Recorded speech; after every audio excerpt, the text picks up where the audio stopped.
কাছাকাছি এসে গেছি। তারপরে একটা ফোন আসে, একটা দিদিমণি ফোন করে যে তোমার ছেলেকে পুরীতে দেখা গেছে। আমি সময় নষ্ট না করে সেই মাত্র গাড়ি ঘুরিয়ে আমি পুরীতে রওনা দিই। আমরা এইমাত্র ছেলেকে পেলাম। আমার কাছে একটাই অনুরোধ যে আমার রাজ্য পুলিশের ওপর কোনো আস্থা নেই। নমস্কার দর্শক, আমি দুর্লভ আর আপনাদের দেখছেন দুর্লভ বাংলা। দর্শক, আজকে এই ভিডিওতে আলোচনা করবো একটা ভালো বলতে একটা এক্সক্লুসিভ নিউজ।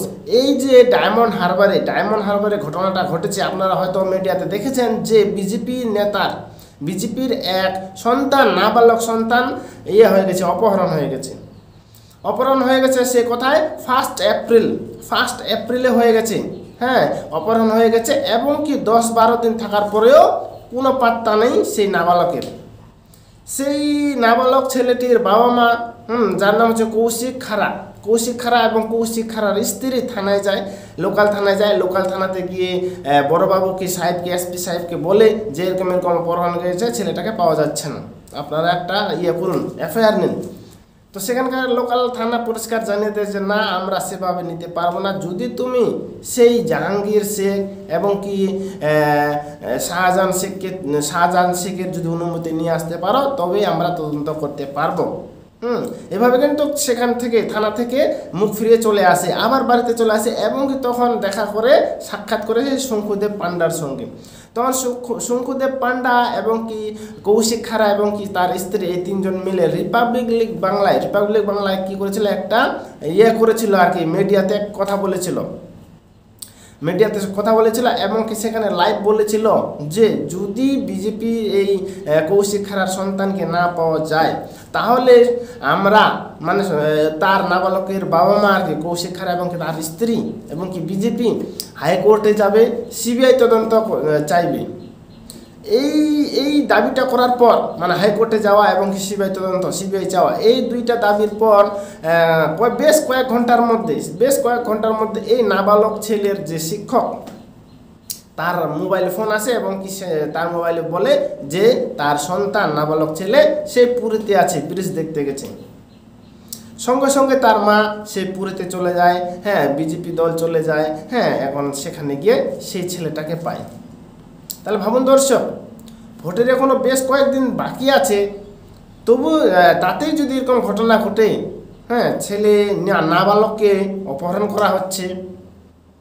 তাছাড়া এই ভোটের নাবালক তার পরিবারকে করতে হচ্ছে কেন? সামান্য একটা নাবালককে অপহরণ করতে হচ্ছে বিজেপি নেতাকে ভয় দেখানোর জন্য। তাহলে দেখুন দর্শক, দেখুন কীর্তিকলাপটা, দেখুন কিভাবে ওরা করছে। আর ওদিকে অভিষেক ব্যানার্জি তো বলে দিয়েছে, আমি বারবার বলছি যে ছলে বলে কৌশলে লিড বাড়াতে হবে, না হলে কিন্তু সেই প্রেসিডেন্ট এবং কি প্রধানের কোনো পদ থাকবে না, তাদেরকে বহিষ্কার করে দেওয়া হবে। তাহলে ওই কথাটার প্রতিক্রিয়া কিন্তু এখানে আমরা ছোট্ট করে দেখতে পেলাম যে সেই কৌশিক খাড়া, বিজেপি নেতা কৌশিক খাড়ার নাবালক ছেলেকে অপহরণ করে নিয়েছে। এই ছেলেটি জানায় যে 3 জন কাকু আমাকে বলেছিল যে চলো পুরীতে ঘুরতে যাই, আজকেই চলে আসবো। তো সেই পুরীতে যে গেল আর কিন্তু ফিরল না, 5 দিন 6 দিন 7 দিন 8 দিন 9 দিন 10 দিন হয়ে যাওয়ার পরেও কিন্তু সেই ছেলেটাকে আর ফিরিয়ে আনা হলো না। ছেলেটা যেটা জানিয়েছে যে আর কি, এবং কি তখন যখন ছেলেটার খোঁজ পাওয়া যায় তখন সেখানে মিডিয়া যায় এবং কি সেই ছেলেটার কয়েকটা কথাবার্তা বলে আর কি, এবং কি বলে যে আমি পাড়ার 3 জন কাকুর সঙ্গে আসছিলাম, কাকু বলেছিল যে আমরা 1 দিন থাকবো, ওই দিনই ফিরে আসবো আর কি। সে মতো চলে যায়। 10 দিন 12 দিন কাটার পরও সেই ছেলেটাকে কিন্তু বাড়ি ফেরার কোনো নাম নেই। তো দর্শক ভাবুন একবার, ভোট আসতে না আসতেই যদি বিজেপি নেতাদের উপর এরকম আক্রমণ হয়, এরকম হামলা হয়, তাদের নাবালক ছেলে শিশু সন্তানদের উপর যদি এরকম করা হয়, তাহলে দেখুন ভোটের সামনাসামনি কতটা কি হতে পারে। আর যেটা খবর পাওয়া যাচ্ছে যে টিএমসি, এক্ষেত্রে কিন্তু টিএমসি কোনো মত প্রকাশ করেনি, বাট আমি যেটা মত প্রকাশ করি যে এইভাবেই কি টিএমসি ভোট নেতাদেরকে দাপিয়ে রাখার চেষ্টা করে, নিষ্ক্রিয় করার চেষ্টা করে, যাতে তারা ভোটে প্রচার না করে, ভোটের কাজ যাতে না করে, ভোটের দিকে যাতে বেশি মনস্ক না দেয়। এইটাই হচ্ছে তাদের কি একটা সিস্টেম।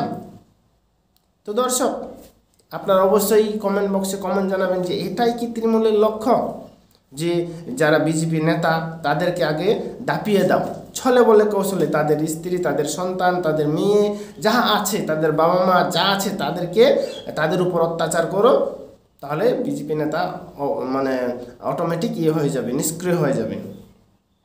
এটাই কি তৃণমূলের লক্ষ্য? দর্শক কমেন্টে অবশ্যই জানাবেন। আর এই ভিডিওতে ছোট্ট করে এটাই আলোচনা ছিল। তো এই শঙ্কুদেব পান্ডা এবং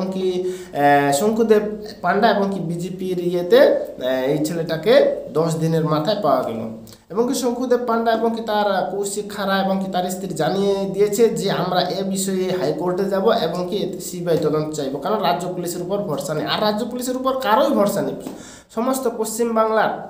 সমস্ত পশ্চিমবাংলার বাসীর রাজ্য পুলিশের উপর ভরসা নেই, এটা আমি গ্যারেন্টি দিয়ে বলতে পারছি।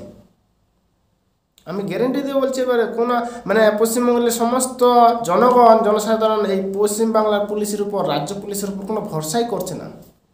সমস্ত বিষয়ে খালি সিবিআই চাওয়া হচ্ছে, মানে সিবিআই চাচ্ছে আর কি সমস্ত পশ্চিমবাংলার বাসী।